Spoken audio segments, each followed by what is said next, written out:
Poland આવી ગયા. Hello, આ આપણું કિચન છે. ઓકે. આ ગેસ છે ઇલેક્ટ્રિક. આ ચીમની છે. ચીમની ચાલુ કર્યા પહેલા ચાલુ કરવાની, પછી જ ગેસ ચાલુ કરવાનો. સારું. જમવાનું બની જાય, ગેસ કમ્પ્લીટ ક્લીન કરી દેવાનો. બરાબર છે? એટલે ઇલેક્ટ્રિક છે? હા, ઇલેક્ટ્રિક છે. એ તો ના આવડે, પણ શીખવાડવું પડશે તમારે, કારણ કે ઇન્ડિયામાં મળે છે પણ વાપર્યું નહીં. પેલા લાઇટર વાળું વાપરેલું એટલે. કશો વાંધો નહીં, હું તમને શીખવાડી દઈશ. બરાબર છે? અને ભૂલ્યા વગર ચીમની તો પહેલા જ ચાલુ કરવાની. ઓકે. નહીં તો છે ને કિચનમાં ધુમાડો થશે ને તો આ ફાયર એલાર્મ છે ને એ વાગશે. એવું છે? જમી લો ને, એના વાસણ જમવાનું બનાવી લો, એના વાસણ ઘસવાના અહીંયા છે. બરાબર છે? ઘસીને વાસણ લૂસી અને આ કબાટમાં મૂકવાના. આ મારું કબાટ. આ તમારું કબાટ. ઓકે. આ તમારું ફ્રીજ છે. હા. ફ્રીજમાં ખાનું તમારું છે, આખું ફ્રીજ તમારું નથી. આ મારું ખાનું. હા, ખાનું છે. આટલું જ ખાનું? હા, તો એટલું જ હોય ને. સામાન પણ ના આવી રહ્યા મારો. એ અમાર બધું એડજસ્ટ કરવાનું. અને દૂધ લાવો, દહીં લાવો, પોતાનું નામ લખીને મૂકવાનું. પછી કોઈ વાપરી નાખે તો મન નથી કહેવાનું. બરાબર છે? એવું નામ પણ લખવાનું? હા, નામ લખવાનું. અને કોઈ પણ સામાન કદાચ બગડી ગયેલો હોય ને તો બિનમાં નાખવાનું. એ બધી જવાબદારી તમારી. તમારા ખાનાનું સાફ સુફી રાખવાની જવાબદારી તમારી છે. સારું. આ કબાટનું એક ખાનું એક તમારું છે. બરાબર છે? એક ખાનું મારું? હા. બસ આટલું જ? એ તો તમારે એડજસ્ટ કરવાનું હોય. શેરિંગમાં આવું જ હોય બધું. સારું. અહીંયા કોઈ કામવાળી બાઈ મળશે? આપણે જ કામવાળા છે બોય. જાતે જ કરવાનું બધું? હા, જાતે જ કરવાનું હોય. એ કામવાળા બામવાળા બધું ઇન્ડિયા અહીં કશું ના હોય. આપણે જ કામવાળા. તો પોલેન્ડ સારું. ચોકડી કઈ છે આપડી? બતાવું ચોકડી.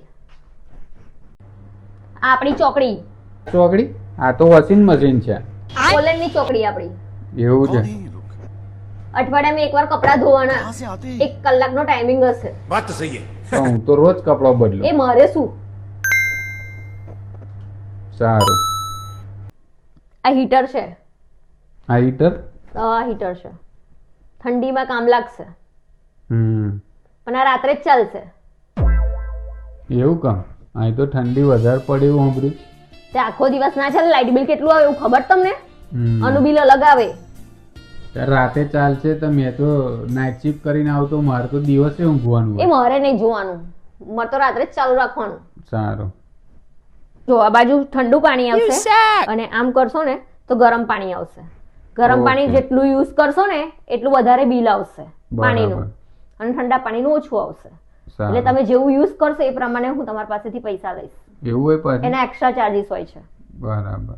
એ બધું રેન્ટમાં ના આવે. અહીં પાણીનું હોય બિલ આવે એવું? હા, ગરમ પાણીનું અલગ આવશે, ઠંડા પાણીનું અલગ આવશે, હીટરનું અલગ આવશે, કચરો ફેંકો છો ને એનું બી અલગ આવશે. સારું. આ ઘરમાં રહેવું હોય ને તો અમુક નિયમ ફોલો કરવા પડશે. સારું. એમાં પહેલો નિયમ છે નોનવેજ ખાઈને ઘરમાં આવું નહીં. ઓકે.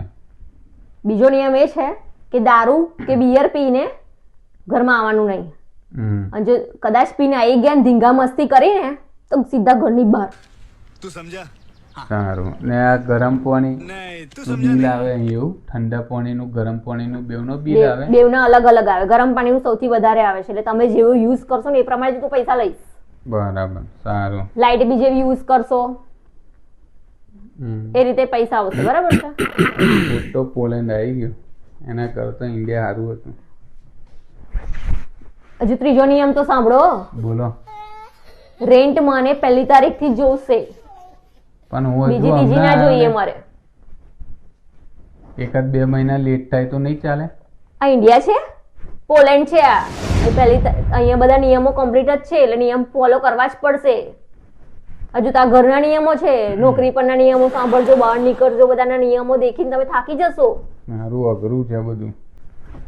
સાંભળો, હજુ નિયમ બાકી છે. હજુ કયા નિયમ બાકી? સાંભળો હજુ માથામાં. હજુ તો આમ થાકી જશો સાંભળી. બોલો, બીજા કયા નિયમ? ઘરમાં ક્લીનિંગ કરવાનું હોય છે, ડીપ ક્લીનિંગ હોય છે. વીકમાં એકવાર તમારો ટાઈમ આવશે. એ બી અમારે કરવાનું? હા, ટોયલેટ બાથરૂમ બી ધોવાનું, વોશિંગ મશીન ને બી ક્લીન કરવાનું. એવું નહીં કે પછી કપડાં ધોઈને નીકળી જવાનું બહાર. કિચન ક્લીન કરવાનું, ડીપમાં કચરા પોતા કરવાના, બેડશીટ બી કમ્પ્લીટ ધોવાની વીકમાં એકવાર. એવું નહીં કે પડી રહેવાનું. તમારા રૂમમાંથી સ્મેલ ના આવી જોઈએ મને સહેજ બી. અરે જે બી આવતા હોય ને આઉટ ઓફ કન્ટ્રી ભાઈ આ બધું શીખીને જ આવજો.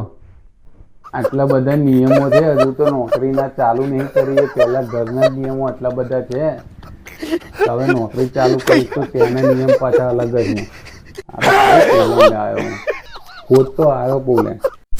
મિત્રો અમારા વિડીયો તમને ગમે તો લાઈક કરજો, શેર કરજો, સબસ્ક્રાઇબ કરજો. બાય મિત્રો. નમસ્તે.